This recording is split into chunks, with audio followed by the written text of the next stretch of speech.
ગીતના સરસ મજાના શબ્દો છે, ચિનગારી ही आग लगाए तो उसे कौन बुझाए, માંજી ही नाव डुबोए तो उसे कौन बचाए।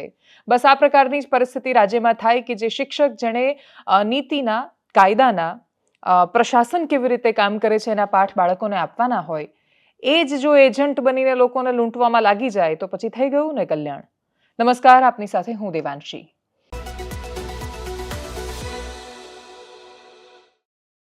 શરૂઆતમાં આજે ખાસા સમય પછી વાત કરવી છે બીઝેડ ગ્રુપના એવા કૌભાંડની, જેમાં ખૂબ મોટી કડી પોલીસને હાથ લાગી છે। સીઆઈડી તપાસ કરી રહી છે, એક પછી એક એજન્ટ પકડાઈ રહ્યા છે।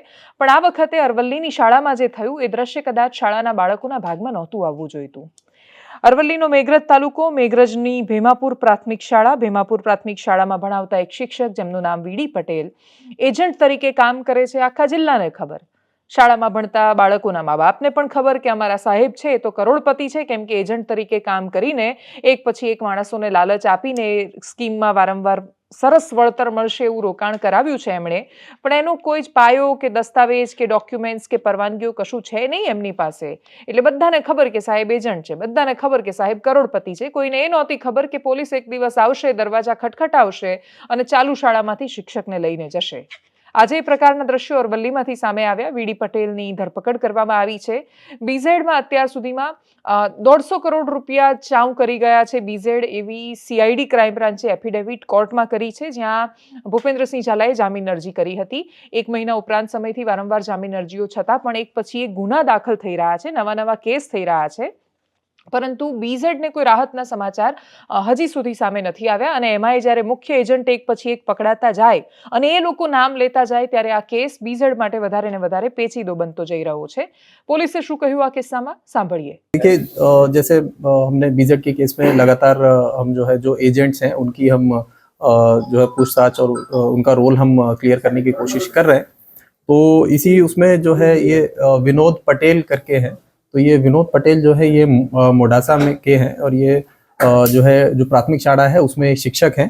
तो इनको कल हमने पूछताछ के लिए जो है बुलाया था और उसके बाद इनको जो है अरेस्ट किया गया है। तो इनका रोल ये है कि मतलब सबसे बड़े एजेंट में से एक है बीजेड वाले केस में।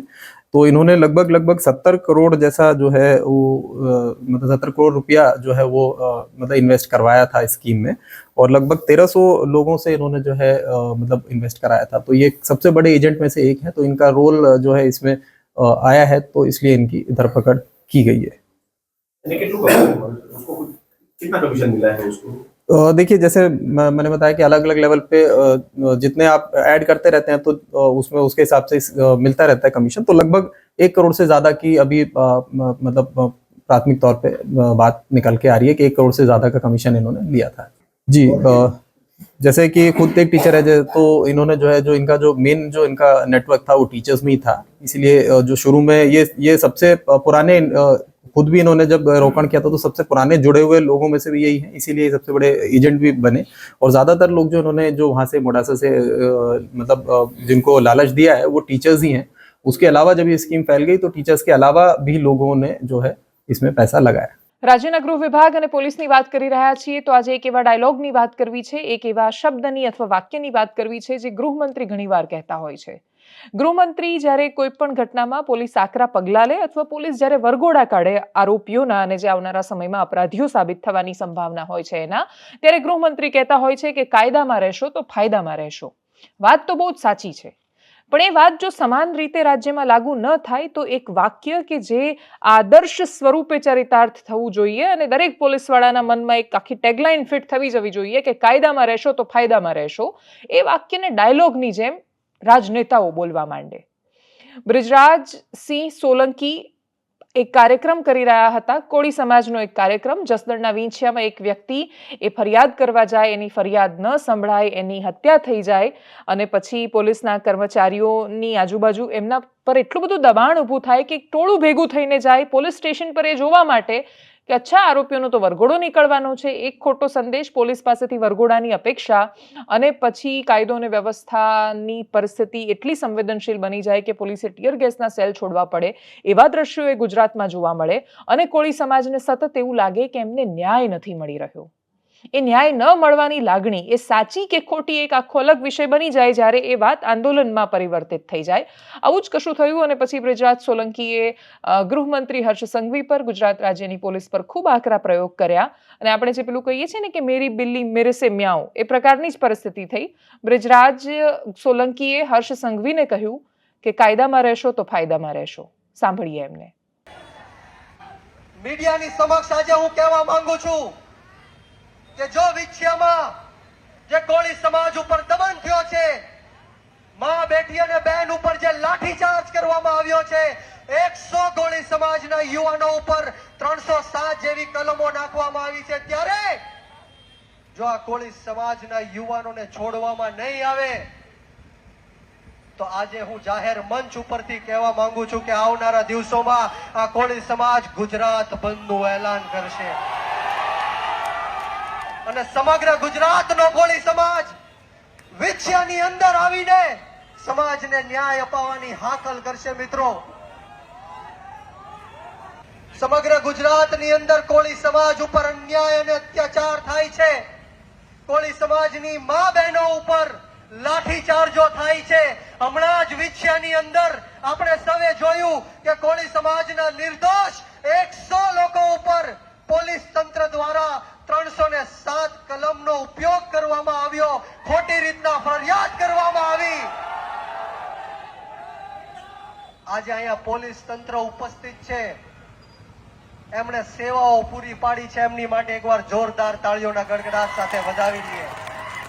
પરંતુ આજ સાથોસાથ હું વિછિયાના પોલીસ તંત્રને કહેવા માંગીશ, આ સરકારને કહેવા માંગીશ, વિછિયાના એસપીને પણ કહેવા માંગીશ, હર્ષ સંઘવી સાહેબ જે આપના ગૃહમંત્રી છે એ વારંવાર કહે છે કે કાયદામાં રહેશો તો ફાયદામાં રહેશો. આજે હું બ્રિજરાજ સોલંકી આ જાહેર મંચ ઉપરથી કહેવા માંગીશ કે તમે લોકો પણ કાયદામાં રહેશો તો ફાયદામાં રહેશો. અમદાવાદમાં આધ્યાત્મિક મેળાની શરૂઆત થઈ છે. કેન્દ્રીય ગૃહમંત્રી અમિતભાઈ શાહે એની શરૂઆત કરાવી. મુખ્યમંત્રી ભૂપેન્દ્ર પટેલ પણ હાજર હતા. ગૃહમંત્રી અમિત શાહના વક્તવ્યને તમને સંભળાવવું છે. એ વક્તવ્યમાં એટલી મહત્વની વાતો હતી જેમાં અહલ્યાબાઈ હોલકરને યાદ કરવામાં આવ્યા અને એમને યાદ કરવાનો ઉદ્દેશ્ય બહુ સરસ હતો. એનો સ્ટોલ પણ મૂકવામાં આવ્યો છે. મહાકુંભ વિશે વાત કરવામાં આવી. કુંભના તથ્યો જાણીને એમ્બેસેડર કેવી રીતે ચોંકી ગયા એની પણ વાત કરી. હિન્દુત્વ પર પણ વાત કરી. સાંભળીએ ગૃહમંત્રી અમિતભાઈ શાહને. આપણે અહીંયા સૌ આ હિન્દુ આધ્યાત્મિક મેળાનું આજે ઉદ્ઘાટન થાય છે ત્યારે પ્રયાગરાજમાં મહાકુંભ ચાલે છે. 144 વર્ષ પછી આ મહાકુંભ પ્રયાગરાજમાં થવા જઈ રહ્યો છે અને દુનિયાભરના લોકો આશ્ચર્યચકિત થઈ અને જોઈ રહ્યા છે. અનેક એમ્બેસેડર જોડે મારે વાત થઈ કે અમને આમંત્રણ પત્ર જોઈએ છે. મેં એમને સમજાવ્યું કે કુંભ એવો મેળો છે જેની કોઈ નિમંત્રણ પત્રિકા જ નથી. ગ્રહોની સ્થિતિ આવતાની સાથે જ કરોડો લોકો આવે છે. એ લોકો આશ્ચર્યચકિત થઈ જાય છે. કોઈ નિમંત્રણ વગર 40 કરોડ લોકો એક જગ્યાએ આવે, વ્યવસ્થા કોણ કરે? મેં કહ્યું સરકાર જે વ્યવસ્થા કરે એ વ્યવસ્થા રામ સેતુમાં ખિસકોલીની મદદ જેટલી હોય. સરકારી વ્યવસ્થાના આધાર પર આ કુંભ નથી ચાલતો. અનેક સંતો, મહંતો, ધાર્મિક જનો, ધાર્મિક સંસ્થાઓ, આ કરોડો લોકોના રહેવાની વ્યવસ્થા અને કુંભમાં ગયેલો કોઈ પણ વ્યક્તિ હોટલમાં નથી રોકાતો. ત્યાં ટેન્ટમાં ઠંડીમાં જમીન પર સૂઈ ત્યાં ગંગા સ્નાન કરવા માટે લોકો જાય છે. એક દેશમાંથી 40 કરોડ લોકો, લાખો લોકો વિદેશથી આશ્ચર્યચકિત થાય એવી વ્યવસ્થા ન જાણે કેટલા હજારો વર્ષથી ચાલે છે. ત્યાં ના નામ પૂછાય, ના કુળ પૂછાય, ના ધર્મ પૂછાય, ના જાતિ પૂછાય. કુંભથી મોટો સમરસતા અને એકતાનો બીજો કોઈ સંદેશ સમગ્ર વિશ્વમાં નથી. એક અપીલ છે કે આ મહાકુંભમાં એકવાર જાઓ અને ઘરના યુવાનો અને કિશોરોને જરૂર લઈ જજો. મેં મારા જીવનમાં 9 કુંભમાં સ્નાન કર્યું છે. કુંભ અર્ધકુંભ થઈ અને આ 10મા કુંભમાં સ્નાન થશે મારું. હું પણ 27મી ત્યાં જવાનો છું. અને હવે એકદમ સંક્ષિપ્તમાં દેશના એવા મુદ્દાની વાત કરીએ જે દક્ષિણ ભારતના રાજ્યોથી ચર્ચાની 1 વર્ષ પહેલા શરૂઆત થઈ અને પછી આખા દેશમાં ચર્ચાયો, અને એ છે તમે મોબાઈલમાં કયું મોડેલ વાપરો છો એના આધાર પર ઓલા અને ઉબેર ભાવ નક્કી કરે છે. બેંગ્લોરમાં આ મુદ્દો બહુ ચર્ચામાં આવ્યો, જેમાં એક યુઝર છે, ઘણા બધા લોકોએ લખ્યું હતું, એમાં ઈતુ રાઠોડનો સ્ક્રીનશોટ બહુ જ વાયરલ થયો હતો, જેમાં એ કહી રહ્યા હતા કે સેમ જગ્યા પર સેમ ડિસ્ટન્સ પર એક સમયે કેબ બુક કરવામાં આવે તો એન્ડ્રોઈડમાં 50 થી 70 રૂપિયા ઓછો ભાવ લેવાય, અને જો તમે આઈફોન વાપરો છો તો 50 થી 70 રૂપિયા ભાડું વધી જાય. એને કાઉન્ટર કરતા એ પ્રકારની દલીલ આપતા કે અમારી જગ્યાએ આવું નથી થઈ રહ્યું, એવા સ્ક્રીનશોટ પણ મૂકવામાં આવ્યા. પણ કશુંક અધિકારિક જે થવું જોઈએ અથવા એના ચોક્કસ જવાબો મળવા જોઈએ, મળ્યા નહીં. ઓલા અને ઉબેરે જે તે સમયે એવું કહ્યું હતું કે અમે કોઈ ભેદભાવો નથી કરતા, પણ પછી અનેક જગ્યાએથી યુઝર્સે આ ફરિયાદ કરી, વારંવાર આ પ્રશ્ન થયા, અને એક સમયે કેન્દ્રીય મંત્રી, union minister of consumer affair, ગ્રાહક સુરક્ષા જેમનું કામ છે, એવા મંત્રી પ્રહલાદ જોશીએ 1 વર્ષ પહેલા પણ જવાબ આપીને કહ્યું હતું કે જો આવું કશું પણ થાય છે તો એ અમે સહન નહીં કરીએ. ગ્રાહકોની સાથે છેતરામણી અથવા સંભવિત છેતરામણી છે એનો જવાબ અમે માંગીશું. આખરે ઉબર અને ઓલાને કેન્દ્રીય કન્ઝ્યુમર ડિપાર્ટમેન્ટે ગ્રાહક સુરક્ષા માટે કામ કરતા વિભાગે નોટિસ આપી છે, અને નોટિસ ફટકારીને પ્રશ્ન પૂછ્યો છે કે ઓલા અને ઉબેર આ પ્રકારનો ભેદભાવ શું કામ કરે છે, અને જો આ કરે છે તો શું એ ગ્રાહકોની સાથેની છેતરામણી અમે નહીં માનીએ. આ પ્રશ્નનો ઓલા અને ઉબેરે કોઈ ચોક્કસ જવાબ નથી આપ્યો. પ્રહલાદ જોશીએ ટ્વીટમાં બાકીની બધી માહિતી વિસ્તારથી લખી છે, અને એમણે જ્યારે લખ્યું ત્યારે એની નીચે ઘણા બધા યુઝર છે પોતાનો અનુભવ પણ શેર કરી રહ્યા છે, અને એમાં સૌથી ટોચ પર જો કોઈ કોમેન્ટ્સ હોય તો એ છે કે માત્ર ઓલા કે ઉબેર નહીં, ક્વિક કોમર્સ કંપની એટલે કે બ્લિંકિટ, ઝેપ્ટો, આ પ્રકારની કંપની જે ડિલિવરીનું કામ કરે છે, એ લોકો પણ એમની સિસ્ટમથી એમને એ તો ખબર પડે જ છે કે કયા મોબાઈલમાંથી આ ઓર્ડર થઈ રહ્યો છે, તો એ એન્ડ્રોઈડ યુઝરને અલગ ભાવ આપે છે, એ આઈફોન યુઝરને અલગ ભાવ આપે છે. અમીર હોવાની ને અમીર દેખાવાના કેટલા ગેરફાયદા હોય છે એના વિશે તો આપણે વાત કરી હતી. બસ પણ હવે સરકાર બચાવમાં આવી છે. અપેક્ષા રાખીએ કે ઓલા અને ઉબેર પાસે એવો ચોક્કસ જવાબ હોય કે એમણે જો આ કર્યું તો એ શું કામ કર્યું. આગળ વાત કરીએ દુનિયાના સમાચારની. ડોનાલ્ડ ટ્રમ્પ ફરી એકવાર ચર્ચામાં આવ્યા.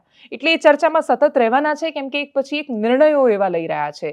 એવા માણસો કે જે ગેરકાયદેસર રીતે અમેરિકામાં રહે છે, જેમની પાસે કાગળ નથી, એ બધાને એમણે ડિપોર્ટ કરવાની શરૂઆત કરી દીધી છે. ભારત સરકારની પાસે પણ એ યાદી આવી કે જે માણસો ગેરકાયદેસર રહે છે તો ભારતે પણ એ સ્વીકારવાની, એ માણસોને પરત પોતાના દેશમાં લેવાની તૈયારી બતાવી છે. બિશપે એક નિવેદન આપ્યું. બિશપે ધર્મગુરુ છે ક્રિશ્ચિયન સમુદાયના, એક બિશપ, પહેલા સ્ત્રી બિશપ જેમનું નામ મેરિયન વુડે છે. એક કાર્યક્રમમાં ડોનાલ્ડ ટ્રમ્પ પોતાના શપથ લીધાના બીજા દિવસે જ્યારે ગયા ત્યારે બિશપ બોલવા ઊભા થયા, અને બોલવા ઊભા થતાની સાથે જ એમણે મિસ્ટર પ્રેસિડેન્ટ એવું કહીને ડોનાલ્ડ ટ્રમ્પને સંબોધીને એમની રજૂઆતો, એમના પ્રશ્નો કર્યા. એ પ્રશ્નો ખૂબ બધા હતા, પણ એમાંથી સૌથી મહત્વની વાત ટ્રમ્પના એ એક્ઝિક્યુશન ઓર્ડર સામે હતી, જેમાં ડોનાલ્ડ ટ્રમ્પે ઇનોગ્યુરલ સ્પીચ, પોતાની શરૂઆતની જે પહેલું વક્તવ્ય હતું રાષ્ટ્રપતિ બન્યાના, એમાં સ્પષ્ટપણે કહ્યું હતું કે અમેરિકામાં હવે મેલ અને ફિમેલ બે જ સેક્સ રહેવાના છે. આ પ્રકારે જ્યારે એમણે વાત કરી તો સ્વાભાવિક રીતે જ વિવાદ થવાનો છે, કેમ કે LGBTQના રાઇટ પર, અધિકારો પર ખૂબ સમયથી સંઘર્ષ ચાલી રહ્યો છે, આંદોલન ચાલી રહ્યું છે. અમેરિકા દુનિયાની સરખામણીએ ખાસું લિબરલ મનાય, એટલે એવું કહેવાય કે ત્યાં બધા જ પ્રકારના અધિકારોને એક સ્વતંત્રતા મળતી હોય છે.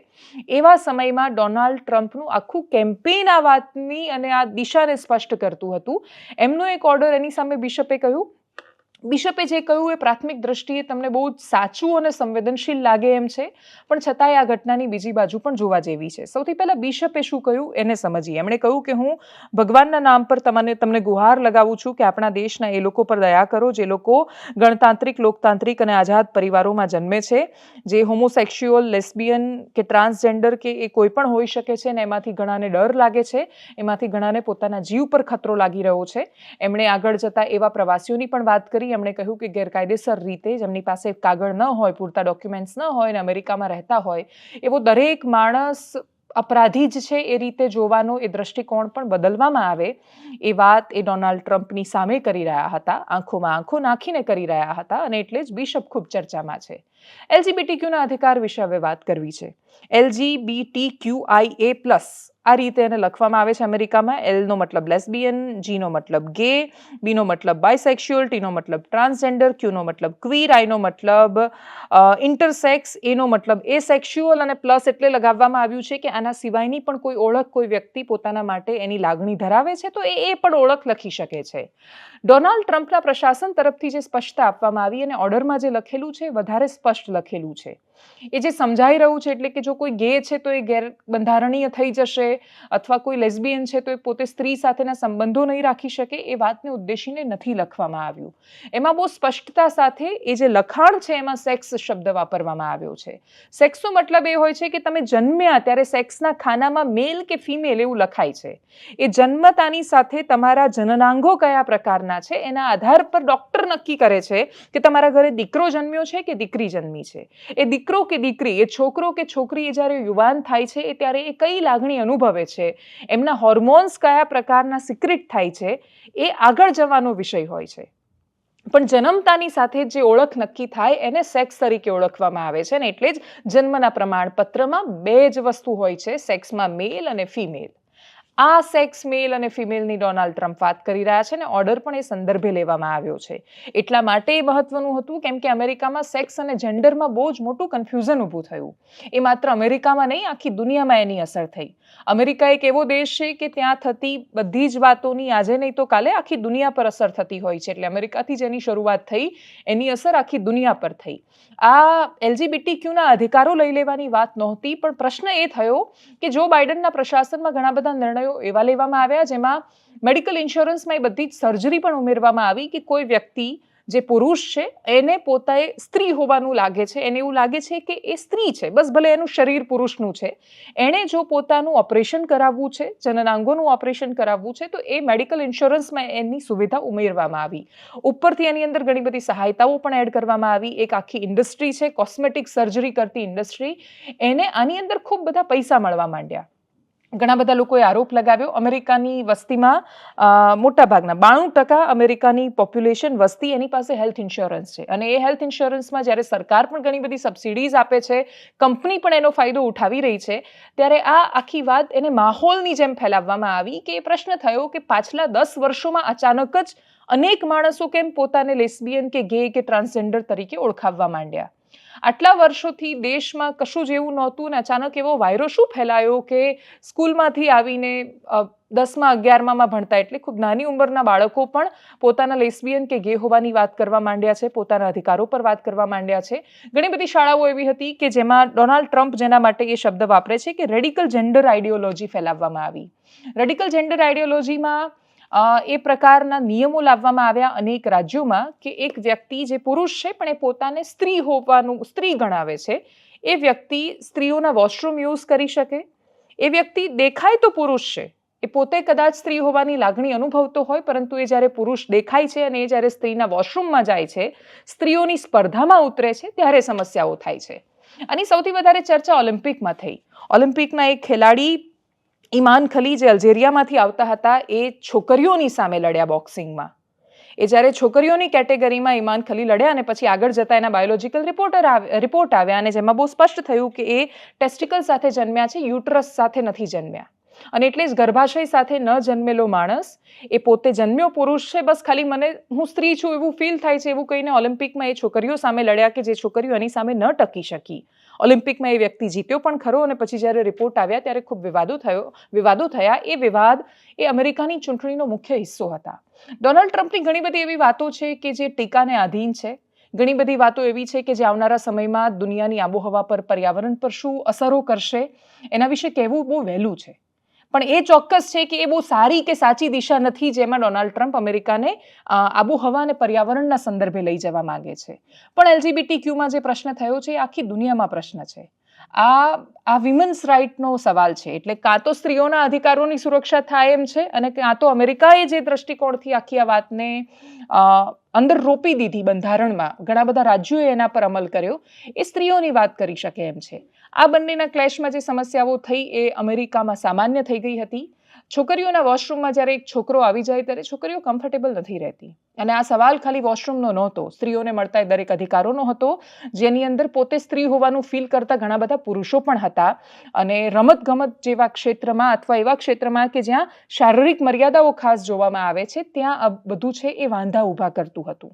આ પ્રકારની પરિસ્થિતિ માત્ર ઓલિમ્પિકમાં નહોતી થઈ, ઘણી બધી શાળાઓમાં પણ થઈ. ઘણા બધા બાળકો છે એ ઇમોશનલી એ વાતાવરણમાં આવીને કે બસ મને આવું લાગે છે, એવું થોડા વર્ષમાં, 1 વર્ષમાં લાગે અને પછી એ ઓપરેશન કરાવી દે. જો મા બાપ ના પાડે તો મા બાપની સામે કાયદેસરના પગલાં લેવાતા હતા. બાળકો મા બાપને છોડતા હતા.